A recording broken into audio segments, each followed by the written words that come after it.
Kannada matrimony ಆಷಾಢ offer. ಈಗ membership ತಗೊಳ್ಳಿ, ಆಷಾಢದಲ್ಲಿ free ಆಗಿ ಯೂಸ್ ಮಾಡಿ. ಶಿವಮೊಗ್ಗ ಜಿಲ್ಲೆಯಲ್ಲಿ ನಿರಂತರವಾಗಿ ಮಳೆ ಸುರಿತಾ ಇದೆ. ಈ ಮಳೆ ಸುರಿದ ಪರಿಣಾಮವಾಗಿ ಗಾಜುನ ತುಂಗಾ ಡ್ಯಾಮ್ ಇದೆ, ಸಂಪೂರ್ಣವಾಗಿ ಭರ್ತಿಯಾಗಿದೆ. 22 ಗೇಟ್ಗಳನ್ನ ಈಗಾಗಲೇ ತೆರಲಾಗಿದೆ. ಬೆಳಗ್ಗೆ 55,000 ಕ್ಯೂಸೆಸ್ ನೀರಿತ್ತು, ಈಗ 75,000 ಕ್ಯೂಸೆಸ್ನ ನೀರನ್ನು ತುಂಗಾ ನದಿ ಬಿಡಲಾಗ್ತದೆ ಡ್ಯಾಮ್ನಿಂದ. ಹಾಗಾಗಿ ನೋಡ್ಬೋದು, ನಾವು ತುಂಗಾ ನದಿಯ ತಟದಲ್ಲಿದ್ದೇವೆ. ಒಂದು ರೀತಿಯಿಂದ ಯಾವಾಗ ನೀರಿನ ಪ್ರಮಾಣ ಜಾಸ್ತಿ ಆಯಿತು, ಕ್ಷಣಕ್ಕೂ ಕೂಡ ಈಗ ಏನು ಶಿವಮೊಗ್ಗ ನಗರದಲ್ಲಿರುವಂಥ ಏನು ತುಂಗಾ ನದಿ ಹಾದು ಹೋಗಿದೆ, ಆ ತುಂಗಾ ನದಿ ಹರಿದು ಹೋಗಿದೆ. ಆ ಪ್ರದೇಶದಲ್ಲಿ ಅಂದರೆ ತಗ್ಗು ಪ್ರದೇಶದಲ್ಲಿ ಈಗ ಒಂದು ರೀತಿಯ ನೆರೆಯ ಭೀತಿ ಶುರುವಾಗಿದೆ ಅಂತ ಹೇಳ್ಬೋದು. ನಾವೀಗ ತುಂಗಾ ನಗರದಿರುವಂಥ ಕುಂಬಾರಗುಂಡಿ ಮತ್ತು ಈ ರಾಮೇಶ್ ಶೆಟ್ಟಿ ಪಾರ್ಕ್ ಪಕ್ಕದಲ್ಲಿದ್ದೇವೆ.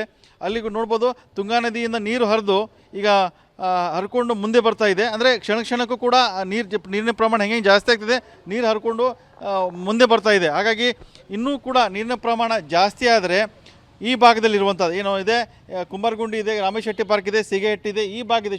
ತುಂಗಾ ತುಂಗಾ ನದಿ ಇದೆ, ನದಿ ಪಾತ್ರ ತಗ್ಗು ಪ್ರದೇಶ ಇದ್ದಾವೆ. ಈ ತಗ್ಗು ಪ್ರದೇಶ ಇರುವಂಥ ಏನು ಬಡಾವಣೆ ಇದ್ದಾವೆ, ಅಲ್ಲಿ ನೆರೆ ಬರುವಂಥ ಆತಂಕ ಈಗ ಕಾಡ್ತಾ ಇದೆ. ಹಾಗಾಗಿ ಈಗಾಗಲೇ ಶಿವಮೊಗ್ಗದ ಮಹಾನಗರ ಪಾಲಿಕೆ ಅಧಿಕಾರಿಗಳು ಎಲ್ಲ ರೀತಿಯಿಂದ ಮುನ್ನೆಚ್ಚರಿಕೆಯನ್ನು ಕೂಡ ಈಗಾಗಲೇ ನೀಡಿದ್ದಾರೆ. ಅಂದರೆ ತಗ್ಗು ಪ್ರದೇಶದಲ್ಲಿ ಇರುವಂಥ ಜನರಿದ್ದಾರೆ, ಆ ಜನರಿಗೆ ಕೂಡ ಒಂದು ರೀತಿಯ ಮುನ್ಸೂಚನೆಯನ್ನು ಎಲ್ಲವನ್ನು ಕೂಡ ಈಗಾಗಲೇ ನೀಡಿದ್ದಾರೆ. ನೋಡ್ಬೋದು ಹೇಗೆ ಹಂತ ಹಂತವಾಗಿ ನೀರಿನ ಕ್ಷಣಕ್ಕೂ ಕೂಡ ನೀರಿನ ಪ್ರಮಾಣ ಜಾಸ್ತಿ ಆಗ್ತಾಯಿದೆ. ಅಂದರೆ ಶಿವಮೊಗ್ಗ ನಗರಕ್ಕೆ ಏನು ತಗ್ಗು ಪ್ರದೇಶ ಇದೆ, ಆ ನಗರಕ್ಕೆ ತುಂಗಾ ನದಿ ಈಗ ನೆರೆಯ ಭೀತಿ ಕಾಡ್ತಾ ಇದೆ.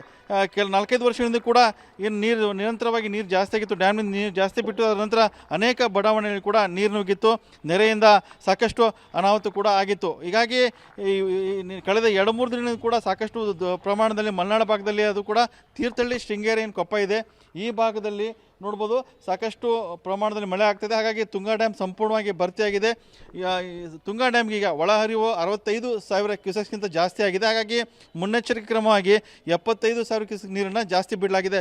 ಒಂದು ರೀತಿ ನೋಡ್ಬೋದು, ನಾವು ತುಂಗಾ ನದಿ ಏನು ನದಿ ಇದೆ, ನದಿ ಪಾತ್ರ ಆಚೆ ಇದೆ, ನದಿಯಿಂದ ಏನು ತಗ್ಗು ಪ್ರದೇಶ ಇದೆ, ನೀರೀಗ ಹಂತವಾಗಿ ನಗರಕ್ಕೆ ನುಗ್ಗುವಂಥ ಸಾಧ್ಯತೆ ಇದೆ. ಹಾಗಾಗಿ ನೀರಿನ ಪ್ರಮಾಣ ಕೂಡ ಜಾಸ್ತಿ ಆಗ್ತಾಯಿದೆ. ಹಾಗಾಗಿ ಈ ಭಾಗದಲ್ಲಿ ಈ ಒಂದು ರೀತಿಯಿಂದ ಏನು ಸಿಗೇಟೆ ಇದೆ, ಕುಂಬಾರಗುಂಡಿ ಇದೆ, ರಾಮೇಶ್ ಶೆಟ್ಟಿ ಪಾರ್ಕ್ ಇದೆ, ಈ ಭಾಗ ಏನು ತಗ್ಗು ಪ್ರದೇಶ ಇದ್ದಾವೆ, ತುಂಗಾ ನದಿ ತಗ್ಗು ಪ್ರದೇಶ ಇದ್ದಾವೆ, ನದಿ ಪಾತ್ರ ಇದೆ, ಅಲ್ಲಿ ಈಗ ಒಂದು ರೀತಿ ನೆರೆ ಭೀತಿ ಆತಂಕ ಕಾಡ್ತಾ ಇದೆ. ಕ್ಷಣ ಕೂಡ ನೀರಿನ ಪ್ರಮಾಣ ಕೂಡ ಜಾಸ್ತಿ. ನೋಡ್ಬೋದು, ಒಂದು ಕಡೆಯಿಂದ ನೀರಿದೆ, ಮತ್ತೊಂದು ಕಡೆಯಿಂದ ಅಯ್ಯಪ್ಪ ಸ್ವಾಮಿ ಏನು ದೇವಸ್ಥಾನ ಇದೆ, ಆ ದೇವಸ್ಥಾನ ನೋಡ್ಬೋದು ನೀರು ಎಷ್ಟು ಅಯ್ಯಪ್ಪ ಸ್ವಾಮಿ ದೇವಸ್ಥಾನವರೆಗೂ ಕೂಡ ಈಗಾಗಲೇ ಕೂಡ ನೀರು ಬಂದಿದೆ. ಇವತ್ತು ರಾತ್ರಿ ಇದೇ ರೀತಿಯ ಪ್ರಮಾಣ ನೀರು ಜಾಸ್ತಿ ಆದರೆ 85,000-90,000 ಕ್ಯೂಸೆಕ್ಸ್ ನೀರನ್ನು ಡ್ಯಾಮ್ನಿಂದ ಬಿಟ್ಟರೆ ದೊಡ್ಡ ಪ್ರಮಾಣದ ನೀರು ನದಿಗೆ ಬರುತ್ತೆ. ಹಾಗಾಗಿ ಈ ಭಾಗದಲ್ಲಿ ಏನು ತುಂಗಾ ನದಿ ಏನಿದೆ, ಆ ತಟದಲ್ಲಿರುವಂಥ ನಗರದಲ್ಲಿರುವಂಥ ಏನು ಅನೇಕ ಬಡಾವಣೆ ಇದ್ದಾವೆ, ಅಲ್ಲಿ ನೆರೆ ಬರುವಂಥ ಸಾಧ್ಯತೆ ಇದೆ. ಹಾಗಾಗಿ ಸಾಕಷ್ಟು ತಗ್ಗು ಪ್ರದೇಶದ ಜನರು ಕೂಡ ಈಗ ನೆರೆಯ ಭೀತಿ ಕಾಡ್ತಾ ಇದೆ.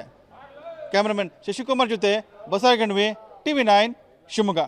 ಕನ್ನಡ ಮ್ಯಾಟ್ರಿಮೋನಿ ಆಷಾಢ ಆಫರ್. ಈಗ ಮೆಂಬರ್ಶಿಪ್ ತಗೊಳ್ಳಿ, ಆಷಾಢದಲ್ಲಿ ಫ್ರೀ ಆಗಿ ಯೂಸ್ ಮಾಡಿ.